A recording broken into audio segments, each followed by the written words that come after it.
Estamos de volta com o nosso programa Entre Amigos, dando sequência, dando continuidade aqui ao nosso papo com o Dr. Ricardo sobre a segunda jornada de medicina do tráfego que acontecerá aqui em Aracaju nos dias 26 e 27.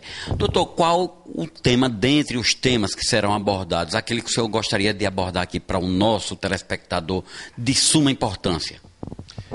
A gente vai abordar dentro dessa jornada aspectos interessantes sobre o trânsito, sobre a ação pericial do médico na produção de um trânsito mais seguro, as ações governamentais, institucionais para a produção de um trânsito mais seguro também.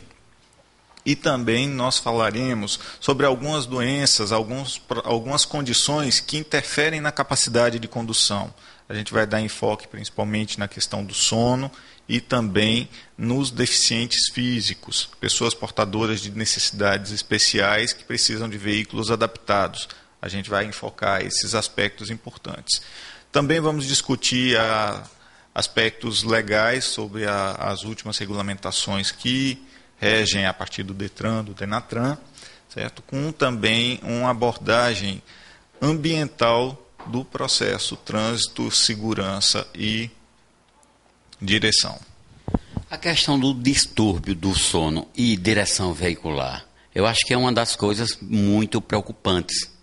A partir do momento que a pessoa, digamos que a pessoa sai de casa com um problema seríssimo, de manhã cedo, um dia de segunda-feira, sai meio que contrariado, entristecido ou aborrecido demais. Ele vai passar toda aquela carga de problema para a direção, para o trânsito ou para outrens, para terceiros. Isso aí é uma coisa muito interessante que a gente tem comprovado, tem constatado em loco, aqui em Aracaju, há um nervosismo até exacerbado por parte de alguns condutores. O senhor concorda com isso? É muito bem colocado. A gente precisa iniciar essa conversa dizendo que o sono, ele é um agente que apresenta uma interação muito complexa com o trânsito. Nós temos desde situações físicas, distúrbios patológicos mesmo, que geram um estado de hipersonolência e que isso vai acarretar problemas sérios, principalmente nos motoristas profissionais. Como essa situação que você me diz agora, de uma situação esporádica, o indivíduo perdeu a noite por qualquer que seja o motivo e fica com o seu estado de atenção, de irritabilidade, de concentração, todos alterados, e isso vai prejudicar a capacidade dele fazer uma boa condução veicular. Certo? Então a gente precisa destacar esses aspectos que mostram a abrangência do assunto. Chamando a atenção, em primeiro lugar, para os motoristas profissionais, a gente percebe hoje a questão social, econômica, obrigando o trabalhador cada vez mais a aumentar a sua jornada de trabalho para conseguir cumprir as suas tarefas, as suas atribuições, a questão da remuneração. Então, o indivíduo faz jornadas de direção muito maiores do que a condição física dele propõe.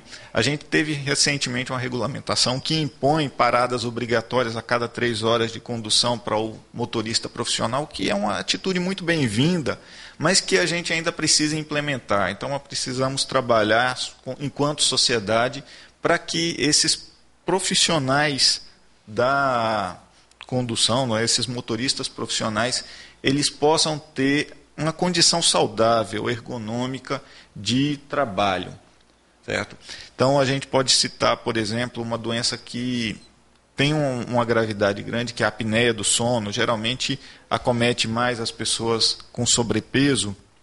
Isso faz com que essas pessoas elas não tenham uma noite de sono reconfortante, uma noite de sono que possa recarregar as energias dela. Tranquila, né? Isso, uma noite de sono tranquila.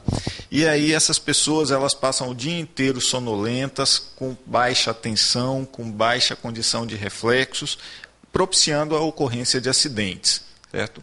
Outro problema que é muito grave é a situação, por exemplo, dos estimulantes que são utilizados muitas vezes para que o motorista profissional consiga aumentar a sua capacidade de trabalho os chamados energéticos.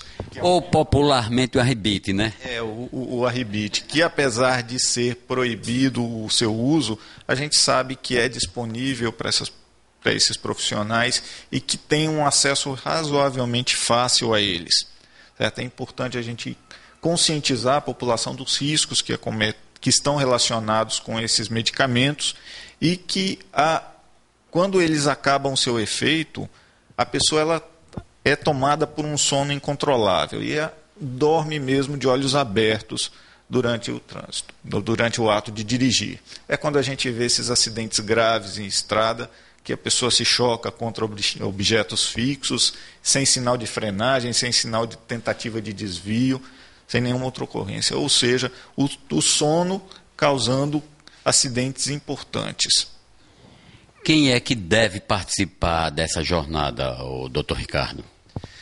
Bom, a jornada ela vai ter a sua temática bastante voltada para os médicos peritos do tráfego, para os psicólogos peritos do tráfego e para os gestores, tanto governamentais como de organizações não governamentais, que trabalham o trânsito, que lidam com o trânsito no seu dia a dia.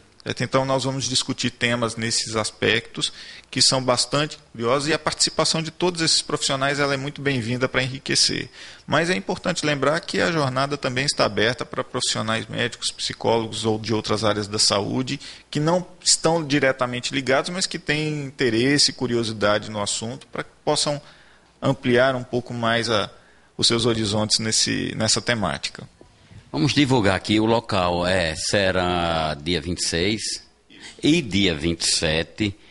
E o local, doutor? Vai acontecer na sede do CRM, do CREMESE aqui em Sergipe, ali na Rua de Maruim, né? Onde nós vamos ter a participação de pessoas de renome tanto do Brasil.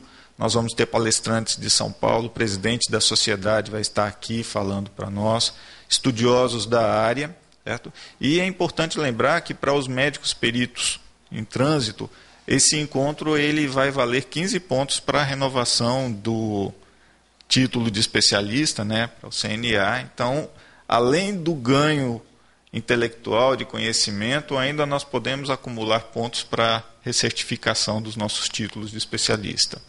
Doutor, algum assunto, algum tema que nós deixamos de abordar que o senhor julgaria de importância? Fique à vontade, o nosso programa está aberto. Inclusive, nós iremos cobrir a abertura da jornada. Nós estaremos lá, o nosso programa Entre Amigos. Mas eu gostaria que o senhor colocasse algo que deixou, talvez por esquecimento. Os temas são diversos.